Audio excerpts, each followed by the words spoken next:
Hello everyone and welcome back to my channel Edmond Mindaros at sa video ito ay gagayad ko kayo on how to create your BIR Oros account with existing 10 number update ito ng 2025.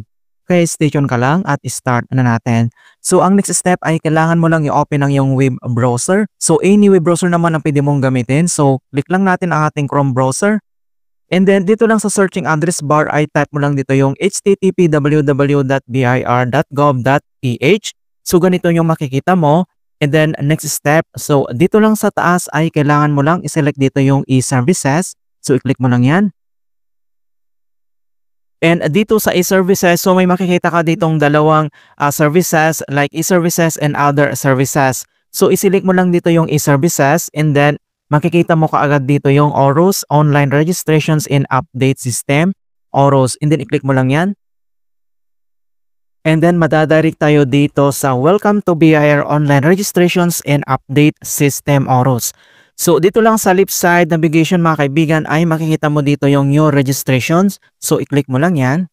And then dito naman sa new registration, so may dalawang option dito like as a non-individual and then as an individual. So kung ano ba ang ibig sabihin ng as non-individual? So kapag tinawag na non-individual, ibig sabihin yan ay corporations, partnership, domestic corporations, receiving income from source within outside the Philippines.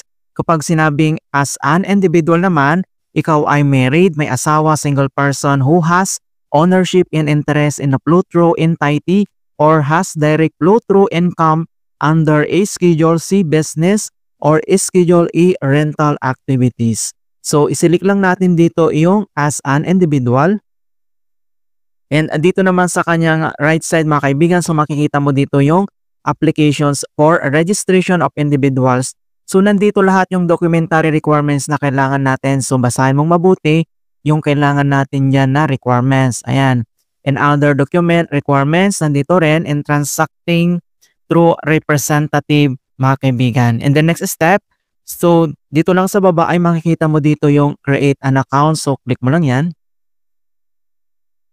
And then madadirect tayo dito sa Oros Terms of Service and User Agreement. So kailangan mo ulit basahin ito mga kaibigan, mga important information sa pag-create ng account. So nandito yung description of services, general user obligations, ayan, one-time password creation of account, linking your account, mga kaibigan, nandito lahat. So, scroll down ka lang.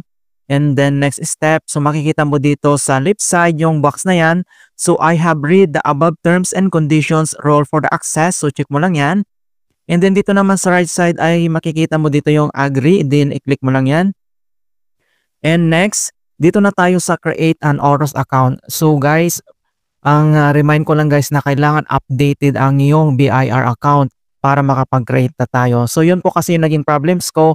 Kailangan i-update yung BIR contact informations bago tayo dito makapag-proceed. And then yun ang next na ituturo ko sa inyo kung paano natin i-troubleshoot yung no found contact informations. Okay, so proceed na tayo. So dito sa register as, so nandito yung taxpayer or tax agent. So i-select mo lang dito yung taxpayer. I-check mo lang yung circle na yan. So, dito sa kanyang please select an option. So, mayroon ditong with existing TIN or without existing TIN. So, iselect mo lang dito yung with existing TIN dahil meron na tayo. So, check mo yung circle na yan. And then, dito naman is please tick the box if you are creating an account for branch. So, kapag mag-create ka ng branch, click mo lang yung box na yan. And then, next step. So, enter na natin ang ating TIN number. And make sure na tama yung TIN number na ilalagay dito. And then enter lang natin ang ating first name. And then dito naman sa option na to na I have no middle name. Kapag wala kang middle name, i-check mo lang tong box. Kapag meron naman, so enter mo lang. So middle name. And then yung last name.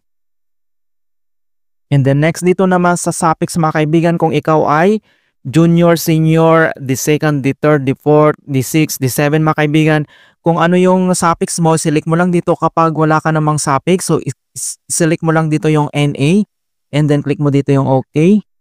And then, next step, yung date of birth natin. And then, next step, dito yung kanyang civil status kung single ka or married.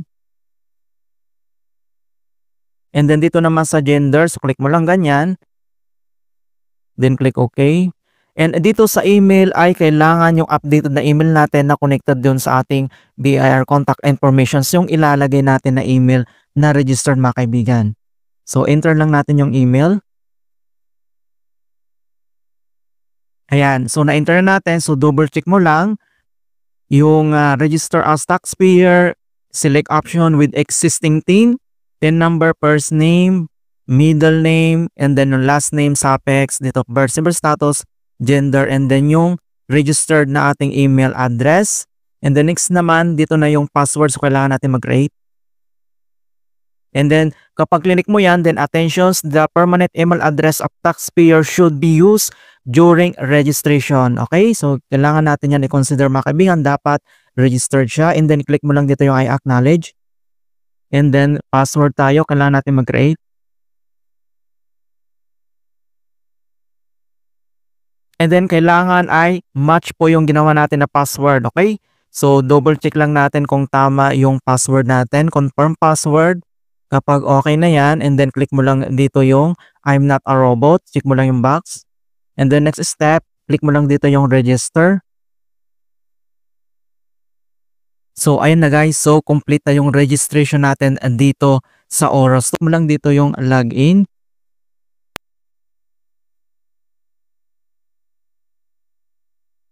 Ayan. So, dito sa login, kailangan mo lang enter dito yung email mo and then yung password. And then click mo lang dito yung I'm not a robot. And then, click mo lang dito yung login mga kaibigan. Ayan, so ganun lang po kasimple mga kaibigan kung paano tayo mag-register dito sa BIR Oros account. In hope na nakapagbigay ako ng konting kaalaman at guide tungkol sa Oros BIR account tutorial. Thank you guys and see you in my next tutorials.